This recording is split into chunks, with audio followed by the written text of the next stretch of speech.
ओम नमो भगवते वासुदेवाय। भगवान श्री कृष्ण से चैत्र मास में कृष्ण पक्ष में आने वाली वरुथिनी एकादशी का महात्म्य और कथा जानने के बाद युधिष्ठिर के मन में वैशाख मास की शुक्ल पक्ष को आने वाली एकादशी के बारे में जानने की जिज्ञासा हुई। युधिष्ठिर बोले कि हे मधुसूदन, मैं आपके मुख से वरुथिनी एकादशी के व्रत का महात्म्य और कथा सुन चुका हूँ। कृपया करके अब आप मुझे वैशाख मास के शुक्ल पक्ष की पड़ने वाली एकादशी के बारे में विस्तार पूर्वक बताएं।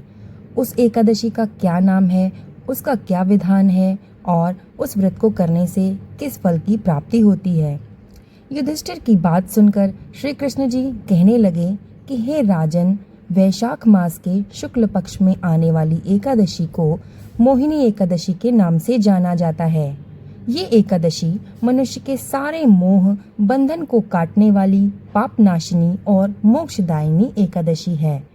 अब मैं आपको इसकी कथा सुनाता हूँ, जो महर्षि वशिष्ठ ने मेरे राम अवतार में मुझे सुनाई थी, अतः इसे ध्यानपूर्वक सुने।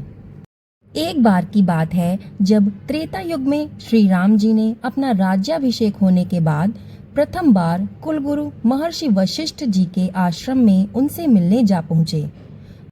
महर्षि वशिष्ठ के दर्शन कर उनका आशीर्वाद लेते हुए उनके सामने अपने व्याकुल स्वर में उन्होंने कहा कि हे गुरुदेव, मेरा मन कुछ समय से अत्यंत व्याकुल हो रहा है। वनवास काल में मैंने जो सीता का वियोग सहा है वो तो अत्यंत दुखदायी है। मन अभी तक उस दुख से पूरी तरह उभर भी नहीं पाया है। मैं आपसे निवेदन करता हूँ कि मेरी इस समस्या का समाधान करें। कोई ऐसा व्रत बताने की कृपा करें जिससे मेरा मन सागर की तरह शांत हो जाए और मैं अपने राज कार्य में कुशलता से अपना योगदान दे सकूं। महर्षि वशिष्ठ प्रभु श्री राम के ये वचन सुनकर उनसे उनका बखान करने लगे और कहने लगे कि हे राम, तुम धन्य हो। तुमने जो वियोग सहा है वो आम मनुष्य के लिए मृत्यु के समान है, किंतु उस वियोग से उभरकर तुम अपनी प्रजा की सेवा हेतु मुझसे जो समाधान प्राप्त करने आए हो, मैं तुम्हारी सहायता अवश्य करूंगा। हे राम, तुम्हारी इस समस्या का समाधान एक परम हितकारी और मोक्षदायी व्रत में छुपा हुआ है। वो व्रत है मोहिनी एकादशी का व्रत। हे राम, वैसे तुम्हारे नाम के स्मरण मात्र से सभी जीवों के दुख पीड़ा आदि दूर हो जाते हैं, किंतु जिन हित के उपलक्ष्य में ये व्रत जो भी मनुष्य श्रद्धा पूर्वक करता है, उसके जन्म जन्मांतर के पाप नष्ट हो जाते हैं और वो सभी मोह बंधन से छूटकर भगवान विष्णु को परम धाम के लोक में प्राप्त होता है। इस व्रत से जुड़ी कथा में आज मैं तुम्हें सुनाने जा रहा हूँ, अतः तुम इसे ध्यानपूर्वक सुनना। सरस्वती नदी के तट पर भद्रावती नाम की एक नगरी हुआ करती थी। उस नगरी पर धृतिमान नामक एक परम प्रतापी चंद्रवंशी राजा राज करता था। वो नगरी पूर्ण रूप से समृद्ध और धनी थी। उस नगरी में धन संपत्ति से परिपूर्ण और धर्म काज में अपना जीवन व्यतीत करने वाला धनपाल नामक एक वैश्य भी रहा करता था। वो अत्यंत पुण्यवान और परम विष्णु का भक्त था। उसने अपने जीवन काल में अपने नगर और जनहित में अनेक भोजनालय, धर्मशाला, कुएं, सरोवर और प्याऊ की रचना करवाई थी। मार्गों पर आम, नीम, जामुन आदि के वृक्ष भी लगवाए थे। धनपाल सुखी और समृद्ध होने के साथ साथ संतान सुख से भी परिपूर्ण थे। उन्हें 5 संतानें थीं: सुमना, सुबुद्धि, मेधावी, सुकृति और धृत बुद्धि। इन संतानों में 5वीं संतान धृत बुद्धि अत्यंत दुराचारी और महापापी थी। ये वैश्यागमन, दुष्ट मित्रों की संगति में रहकर जुआ खेलता और पर स्त्री पर भोग विलास भी करता था तथा हर रोज मंद और मांस का सेवन करता था। इसी प्रकार के कुकर्मों से वो अपने पुण्यात्मा पिता के धन का व्यय करता था। पुत्र के इस कुकर्मों से पिता धनपाल अत्यंत दुखी रहते थे।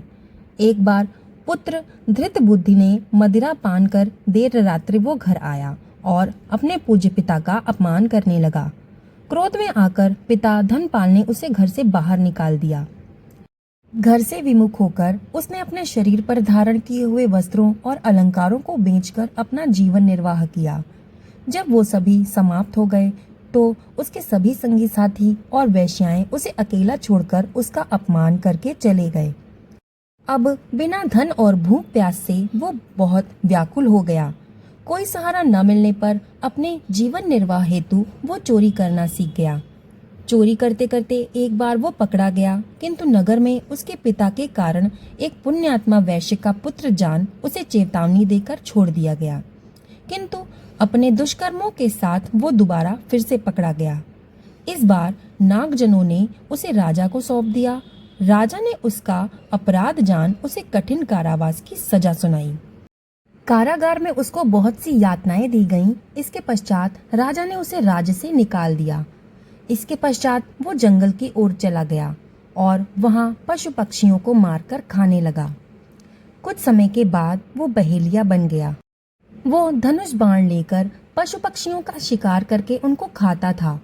एक दिन वो भोजन की तलाश में इधर उधर भटक रहा था।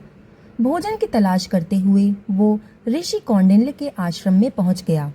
कौंडिन्य ऋषि गंगा स्नान करके आ रहे थे तो उनके गीले वस्त्रों से गंगा जल की कुछ छींटें उस पर जा गिरीं, जिससे उसे सुबुद्धि प्राप्त हुई।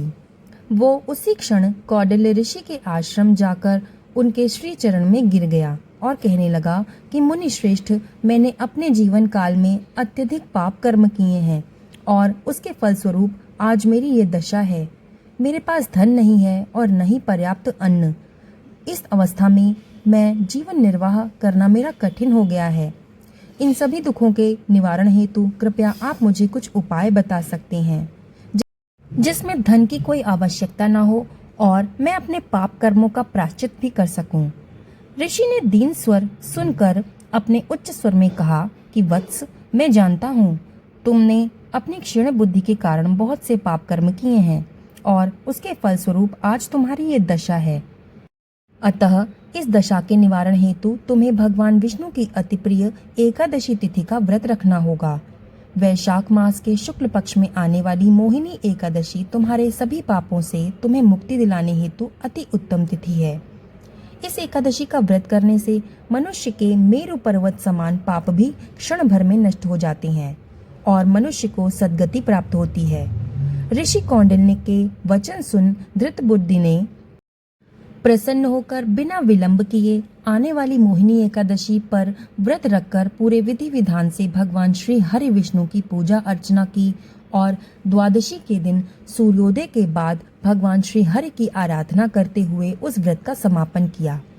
हे राम, इस व्रत की पूर्ति से उसके सारे पाप नष्ट हो गए और अंत समय में वो गरुड़ पर बैठकर विष्णु लोक को गया।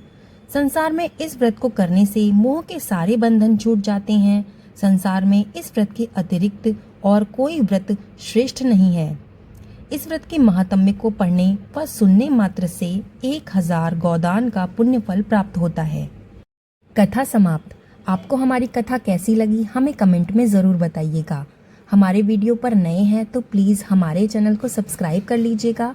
वीडियो को लाइक और अपनी फैमिली एंड फ्रेंड्स में शेयर ज़रूर कर दीजिएगा। वीडियो को लास्ट तक देखने के लिए आपका धन्यवाद।